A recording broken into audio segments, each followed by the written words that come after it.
अस्सलाम वालेकुम स्टूडेंट्स, आज हम डिस्कस करने वाले हैं 10th उर्दू की स्कीम को, जो कि 2023 की है। अब तक जो स्कीम चल रही है बच्चे, उसके मुताबिक मैं आपको सारा गाइड करने वाली हूँ। और फॉर ऑल पंजाब बोर्ड्स के लिए, यानी कि पंजाब में जितने भी स्टूडेंट्स हैं उन सब के लिए यही स्कीम होगी।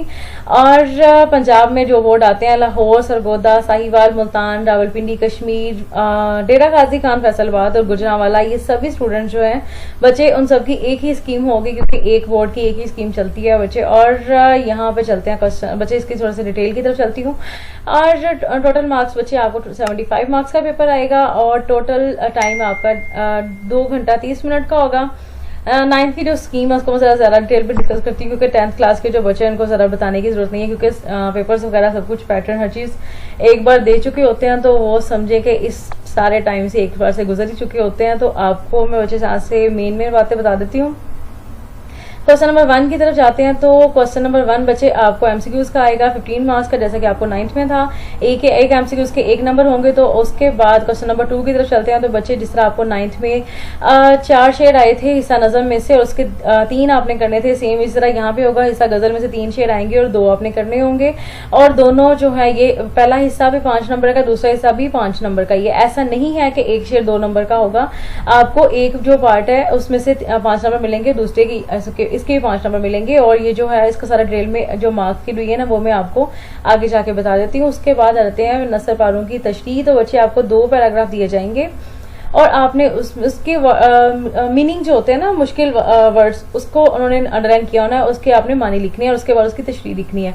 और इसको कितने पेजेस में लिखना है तफसील में सारा मैं आपको गाइड कर देती हूँ। उसके बाद आ जाते हैं क्वेश्चन नंबर 4 की तरफ। तो क्वेश्चन नंबर 4 में बच्चे आपको 8 शॉर्ट क्वेश्चन दिए जाएंगे, उसमें से 5 शॉर्ट क्वेश्चन आपने करने हैं, यानी कि आपका एक शॉर्ट क्वेश्चन 2 नंबर का होगा। ठीक है, 3 शॉर्ट क्वेश्चन की आपको चॉइस मिलेगी। उसके बाद आ जाते हैं क्वेश्चन नंबर 5 की तरफ। तो क्वेश्चन नंबर 5 में बच्चे आपको 2 खुलासे दिए जाएंगे, एक खुलासा आपने करना है, और वो उसका बाकी डिटेल में आपकी आगे जाके बताती हूँ। क्वेश्चन नंबर 6 है। तो बच्चे, आपको 3 ऐसेज मिलते हैं, और उसमें से एक ऐसे आपने करना है, 2 ऐसे की आपको चॉइस मिलती है, और ऐसे आपका 15 मार्क्स का है। ठीक है, उसके बाद आते हैं क्वेश्चन नंबर 7 की तरफ। तो बच्चे, आपको यहाँ पे तफहीम इबारत, यानी कि एक पैराग्राफ बच्चे आपको मिलेगा, और पैराग्राफ को अपने अच्छे से गौर से पढ़ना है।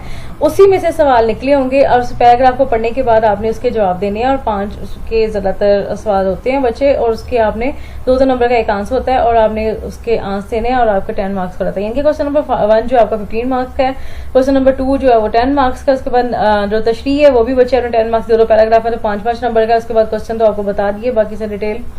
उसके बाद यहाँ पे चलते हैं क्वेश्चन नंबर 1 की तरफ। तो बच्चे, एमसीक्यूज आपको आने हैं नसर हिस्सा में से 7, और हिस्सा नज़म में से भी 2 आने हैं, गजल में से आपको 1 आना है। और जो उर्दू ग्रामर है, आपकी जो उर्दू कायदा है, उसको अच्छे से तैयारी कर लें, क्योंकि उसमें से आपको 5 एमसीक्यूज आएंगे, जो टोटल आपके हो जाते हैं 15 मार्क्स। ठीक है, उसके बाद यहाँ पे आ जाते हैं शेरों की तरफ। तो बच्चे, आपको जो पहला हिस्सा नज़म का, तो उसमें आपको यहाँ पे 1.5 नंबर का, यानी कि 1.6 मार्क्स का बनता है, एक तरह का एक शेर। ठीक है, जिसकी आपको तशरीह करनी है। और इसमें बच्चे जरूरी होता है, एक जब आपने कोई भी शेर लेना है, तो उसके शायर का नाम और उस नज़म का नाम, जिस नज़म से वो शेर आया है। ठीक है, तो ये दोनों आपने जरूर मेंशन करने होते हैं। और उसके बाद आपने बाकी जो नंबर है वो आपने उसकी बाकी की तशरीह करनी होती है, बाकी तशरीह के नंबर मिलते हैं। और बच्चे, ये जो तशरीह होती है आधे पेज से ज्यादा नहीं होनी चाहिए। ठीक है, एक पेज आपने लिख लिया, और एक पेज नहीं, सॉरी, हाफ पेज आपने लिखना है, और आपके जो मार्क्स है वो समझेगा आपको पूरे मिल जाएंगे। अगर आपने उसको अच्छे वाला मीनिंग को, उसके जो तशरीह का मतलब है वो अच्छे से समझा दिया है, तो फिर ओके। अगर आपने अच्छे से लिख दिया तो 3 आपने पार्ट करनी है, एक ही चॉइस है। सेम इसी तरह यहाँ पे भी आपको गजल है। तो बच्चे, आपने गजल में जो शायर का नाम है वो आपने लिखना है, और बाकी आपने उसकी तशरीह कर देनी है।